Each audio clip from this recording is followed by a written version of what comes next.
Hello, my name is Steve Gearhart and this is the Unagi Observer. Thank you very much for stopping by and watching this video today. This video is going to be a review on the movie Miss Hokusai. Now, for those of you who have not seen this movie yet, it is about the daughter of the famous painter Hokusai. Who is Hokusai, by the way? Well, you probably actually know his work.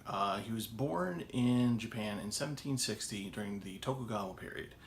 He died in 1849 at the age of 90, and his work spans decades. And he's a very famous Japanese artist. If you're an art student, you probably know who exactly I'm talking about. He is also credited with, somewhat credited, with creating the first kind of manga that existed in Japan, where he drew a lot of funny caricatures and places and things like that, and he put them in all these like little notebooks, sketchbooks almost, and bound them and sold them as books at kashibans, or lent them out at kashibans. And he was also noted for a type of art called shunga, and the shunga is sort of kind of like erotic Japanese art that has to do with women and nature. There's a very famous ink drawing of a woman with an octopus, and I'm not going to show you the picture of it. You can find it anywhere online if you really want to look at that. That's your thing, not mine. But let me tell you about some stuff that he actually did that is better, I think.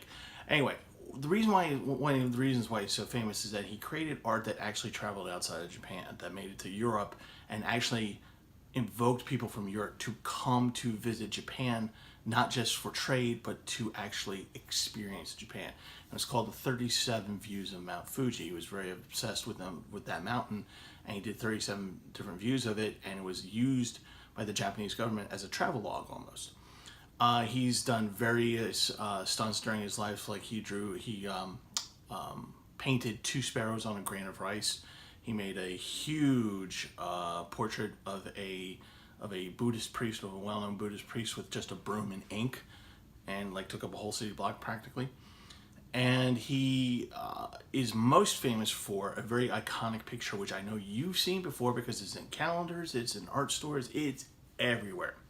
It's called The Great Wave of Kanagawa.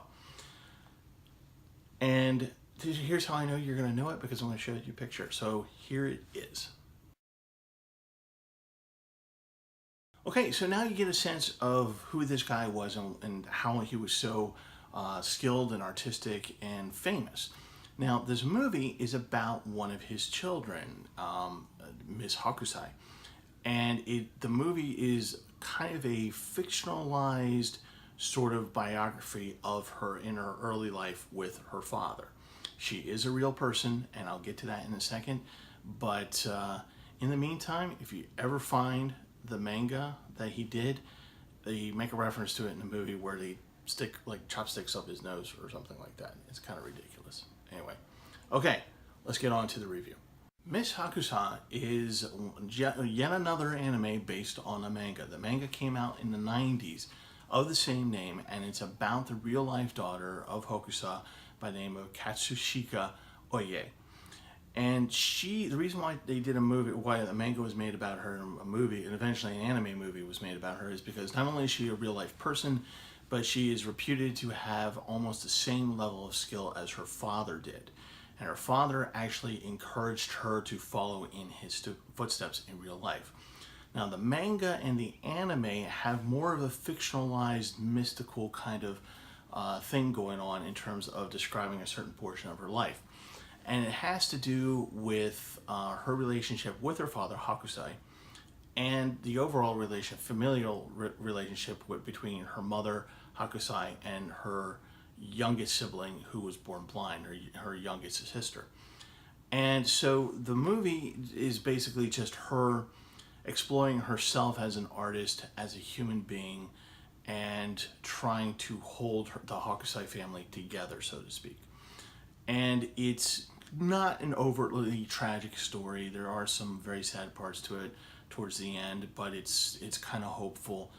And one of the things that you learn about Miss Hokusai or Oye is that she is not a very warm person, and it translates into her art. And part of the movie is her coming to realize that through criticism from her father and from the people that she paints for, and the attempt of her father to get her to be put more feeling, put more emotion, to show her that it's not all about technical masterpiece, that there has to be feeling and importance and vision and purpose behind the paintings. There's a really great sub story in there where her mother has a print that she made of hell, of the Buddhist vision of hell, and it haunts her mother, and she can't figure out why.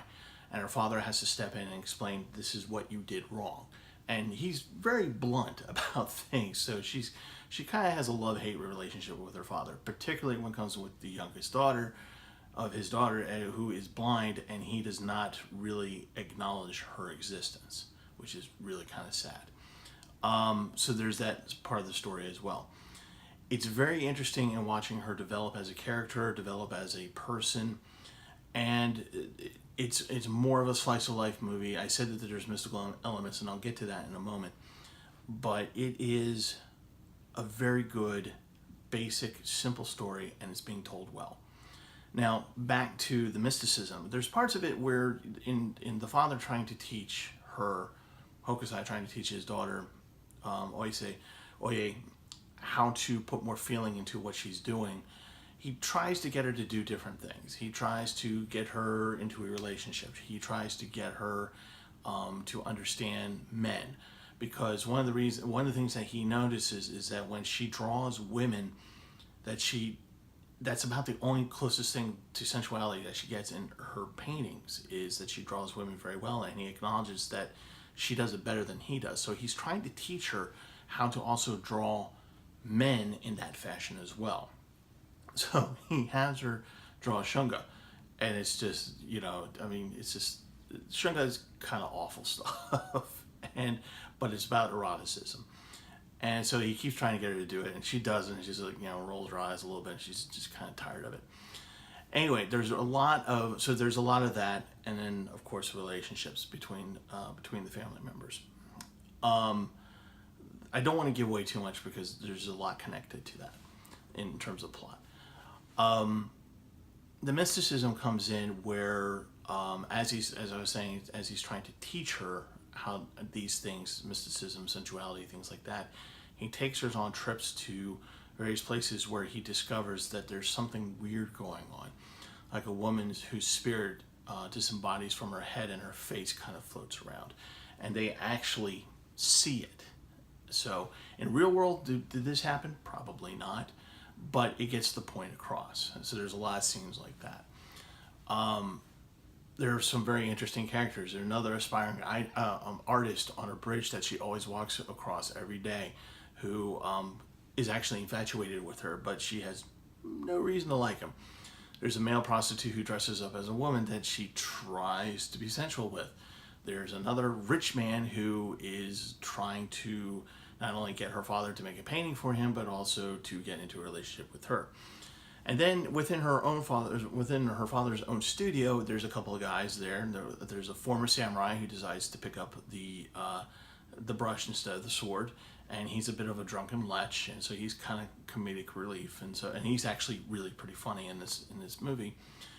But one of the biggest parts of this is not only that the story is being told well, is that Production IG, which does the movie, did a really good job on just the look of the movie. The views are amazing. They are technically amazing, really beautiful to look at. I mean, it's hard not to press pause and just kind of look at some of the scenes that they do. They did a really fantastic, in terms of the artwork, fantastic. It's really, really good. I think it's really, really good. And for that alone, you should probably watch the movie. They also do a really good job of sort of portraying Tokugawa Japan, that era of Japan, particularly the last third of it, where they're in Edo right before it becomes Tokyo. And they do a really good job of day-to-day life in there. It's not perfect. They take some liberties. There's some things in there that didn't happen at that time period that they put in there. But, it's artistic license, so you have to put up with that. And also, Ito wasn't as clean as it looks like in the movie, but you know, it's a movie, so everything looks kind of artificial anyway. But they did a really good job of depicting the era of the time, the architecture. That the fact that the streets, while not as clean as it is in the movie, does portray how neat the average Japanese citizen was, like in terms of cleanliness themselves and their environment, and again, just the views, and they get certain historical things right, and that's kind of important for me. I'm a little bit of a historian, so that was an appeal to me as well. And the movie ends at a certain point in her life, and it just ends there. The movie just ends there. Obviously, her life goes on past that. She talks about her father after he passes away, all this kind of stuff. This is towards the end where she kind of lists this is what happened to the various people. And it's just a really nice 90 minutes of slice of life, something meaningful, good to watch. You know, it's not Pixar you're sobbing to your popcorn type of thing, but it gets emotional, it gets a little sad. You get a little lump in your throat a couple times. And I guess what I'm trying to tell you is go see this movie, Miss Hokusai. Two things I'll mention about it. If you happen to be at a convention where they're showing it on a large screen, do it. I have not yet been able to see it on a large screen. I missed it when it came through the art house here in Baltimore. I feel like if I saw it on a screen, then what I feel that the vision of it would even be better. I am not picky when it comes to dubbing. I'm not picky about whether or not they're Japanese or English voice actors. You know, like everyone else enjoys anime in America, I have my favorite voice actors, American, you know, like English voice actors. This particular movie, I think if you want to get the full effect, the full good effect of this movie, watch it in subtitles. Listen to the Japanese voice artists. I think it's a better feel for that movie if you do it that way. I don't normally make those kinds of recommendations unless I feel very strongly about it. I think you need to listen to this in Japanese. So anyway, go out there, see the movie. It's really good. It's 90 minutes of your time, and I think you'll like it. I think you'll enjoy it. So that's it for this week. Again, thank you very much for coming by and watching the channel. If you liked today's video, please tell me that you liked it. Go down, click and hit the like button. If you like what I do here, please subscribe, and I'll keep making stuff. And if you subscribe, I'll give you a make-believe digital taco that with as many toppings as you would like on it. That's how I entice you to get to subscribe. Anyway, my name is Steve Gerhardt. This is the Unagi Observer. Thank you very much for watching, and I'll see you guys next time.